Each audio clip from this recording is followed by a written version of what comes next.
Hey guys, thanks for tuning in. And today, on this very special episode, we're going to be talking about Danny Hodge. For some of you who don't know, Danny Hodge passed away last night on Christmas Day. Thanks, 2020. The reason why Danny Hodge is important is because the man literally was the heart and soul of the NWA Junior Heavyweight Division for a very, very long time. For many wrestling fans, I mean, gosh, there's people who are listening to this right now who might not even know who Danny Hodge is. And that's saddening to me because we talk about some of the greats like Luthez, Orville Brown, Gene Kaninsky. Danny Hodge was the real deal. I mean, Danny Hodge was as real as they come. And although his name might not carry as much weight as it should, he should be known. He should be remembered.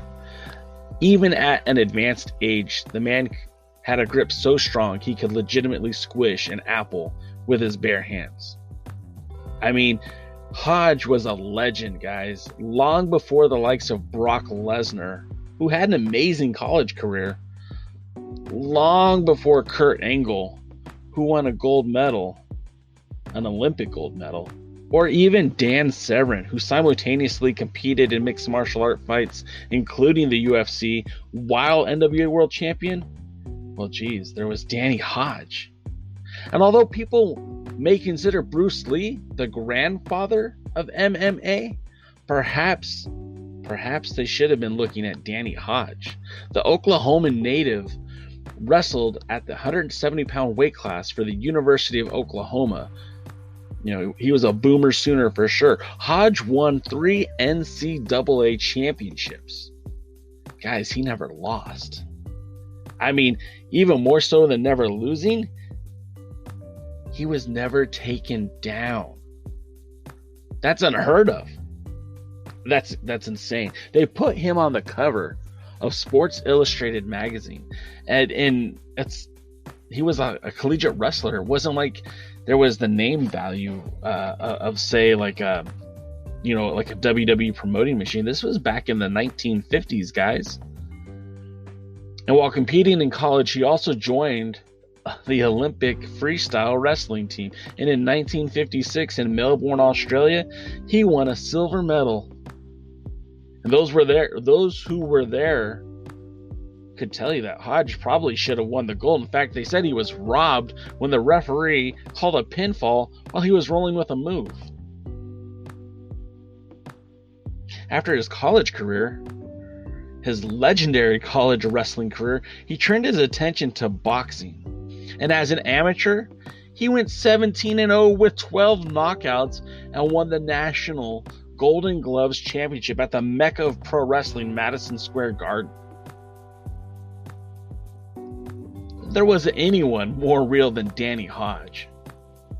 You know, recently the Alliance Guys podcast completed a retrospective of the NWA's World Junior Heavyweight Division, called it the pound for pound, the best division around. We still haven't released it yet, but we did spend some time talking about Danny Hodge, and I just wanted to play it for you guys. For those of you who are fans of the NWA, fans of junior heavyweight wrestling, fan of mixed martial arts, or just curious about who Danny Hodge is, I just want to play a few clips, and then we'll talk a little bit more about Danny Hodge after this.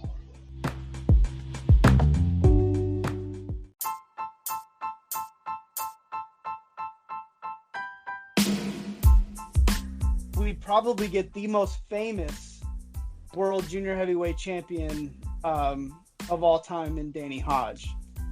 In my humble opinion, when I relate, you know, when I hear anyone talk about the title, Danny Hodge is the guy that they typically talk about. I think he had it looks like on here he had a 4-year reign, twice. 2 times he held the title for 4+ years, and based on reputation, I never saw Danny Hodge wrestle, but based on reputation, it wasn't because he was so over. It was because the dude was literally unbeatable. Probably what we would think of like a Brock Lesnar type character where, wrestlers were truly afraid to wrestle the guy.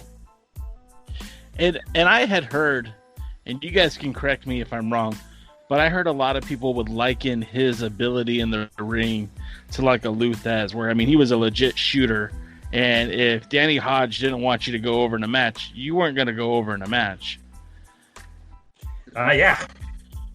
All right. Danny Hodge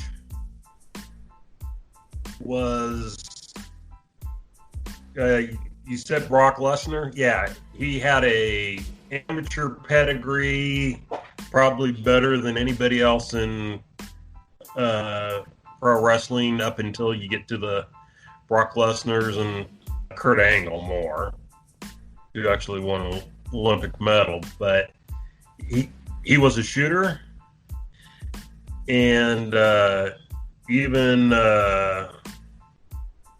more so. Why can't I remember the other term? There's another term that is escaping me at the moment, but if he wanted to hurt you, he could do it with his bare hands in seconds. He was more than a shooter. So here's an interesting story that I didn't mean to come across, but I came across this during one of his matches. During his first major feud with Angelo Savaldi. Hodge was wrestling Savaldi in looks like a boxing match, and his dad, Danny Hodge's dad, got into the ring and stabbed Savaldi with a knife. Oh, wow. And Savaldi required 70 stitches at a local hospital. So we know why Danny was such a bad dude. I mean, his dad got in the ring and stabbed somebody. Well, at a live event. And that tells you a little bit about how wrestling has changed over the years. I knew about that story, and he didn't just stab him; he sliced him.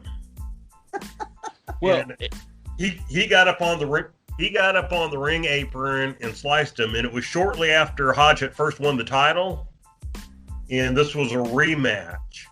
And Hodge was the face, and Savaldi was the heel, and he was doing heel tactics, and his dad was out there on the front row, and what a lot of people don't know was that his dad was not smart to the business. I was just about to say that. And not only was he not smart to the business, but I mean, that reminds me of the stories you would hear about Fred Blassie leaving the Grand Olympic Auditorium with nicks and cuts on him from the old lady with a razor blade who would slice him as he was trying to get out of the ring because he would get so much heat. Times have changed so much, fellas. I mean, what would you say today if you saw a wrestler get sliced by a fan? I mean, we wouldn't believe it. No, I mean, think it was a publicity stunt. Do you remember a few years back when Shawn Michaels? I say a few years back, but now I guess it's closer to 20 years ago, maybe 25 years ago, when Shawn Michaels lost his smile because he got beaten up by a bunch of guys outside of a wrestling show. That was the storyline that they were working. He was uncleared to wrestle, and I think they stripped him of the Intercontinental title, I think. And even then, I thought, well, that's not real. That didn't happen. That's just part of the show.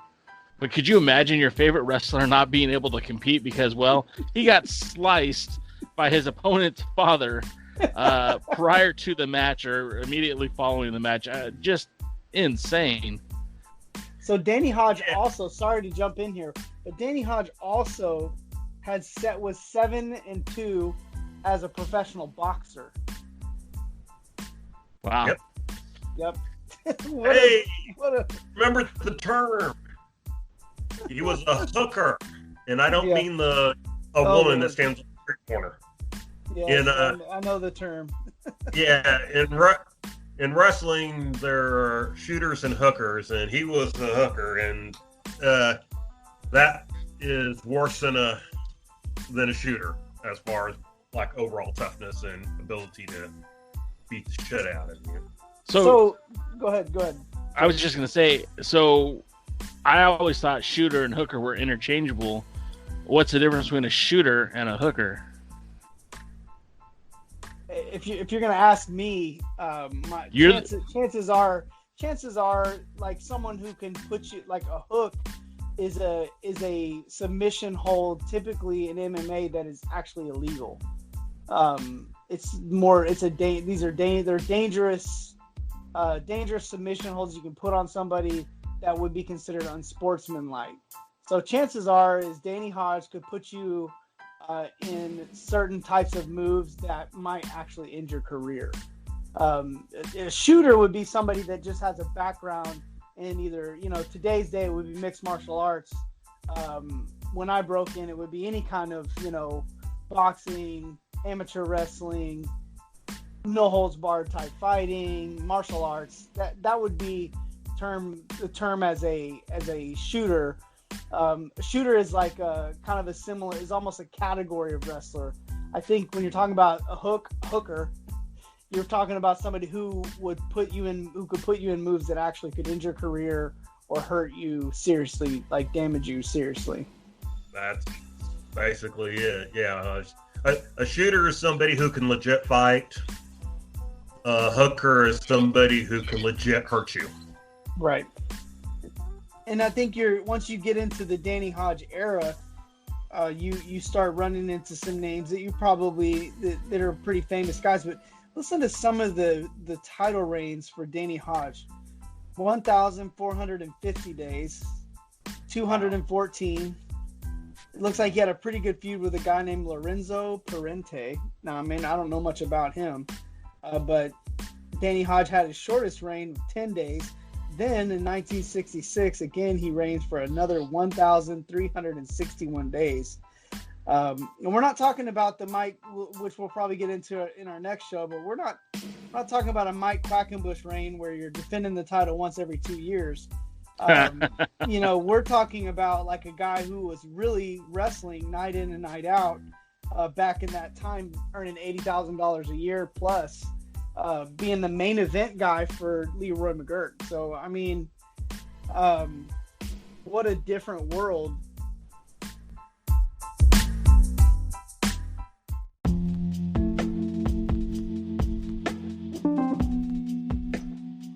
The crazy thing about that Angelo Savoldi Danny Hodge feud was it's not even considered his biggest rivalry. I mean, the World Junior Heavyweight Champion's greatest rivalry had to be against Hiro Matsuda. Hiro Matsuda was the guy that broke Hulk Hogan into the business, but more importantly, he in his own right was a multi-time NWA World Junior Heavyweight Champion. Those two would face each other 26 times from 1964 to 1976, and with 5 of those matches being for the World Junior Heavyweight title. The two would battle in Championship Wrestling from Florida, Tri-State, Georgia Championship Wrestling, Gulf Coast Wrestling, and in the very famous Japanese Wrestling Alliance and IWE in Japan. Hodge was one of these guys that literally worked everywhere, including Japan.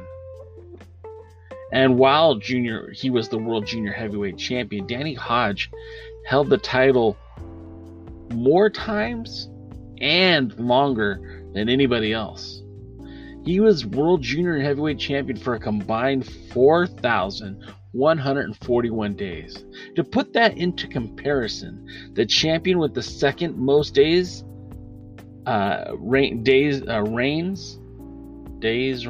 Am I saying that correctly? The guy that held the title the longest next to him was Mike Quackenbush, who held the title for 1,275 days. It's very impressive. You can add the reigns of his two biggest rivals, Savoldi and Matsuda, and combined are still not even half as long as Hodge's reign. The dominant champion didn't just hold the World Junior Heavyweight title. No, he held lots of titles, including the NWA Pacific Northwest Tag Team titles with Shag Thomas, the NWA World Junior Heavyweight Championship. He was a 5-time NWA US Tag Team Champion with Lorenzo Parente, and he'd go on to win those titles again with Luke Brown and Jay Clayton.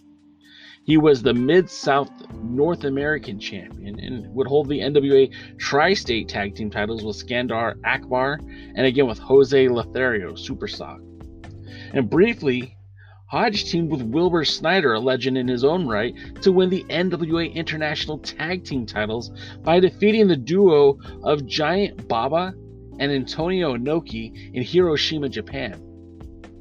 Those tag titles would later be retired in All Japan Pro Wrestling in 1988. Sadly, Hodge passed away at 88 years of age. His resume speaks for itself. He's been celebrated by the Cauliflower Alley Club for the Lifetime Achievement Award and the Lou Thez Award. He was inducted into the NWA Hall of Fame back in 2010. He is in the National Wrestling He is in the National Wrestling Hall of Fame, the Dan Gable Museum in Waterloo, Iowa.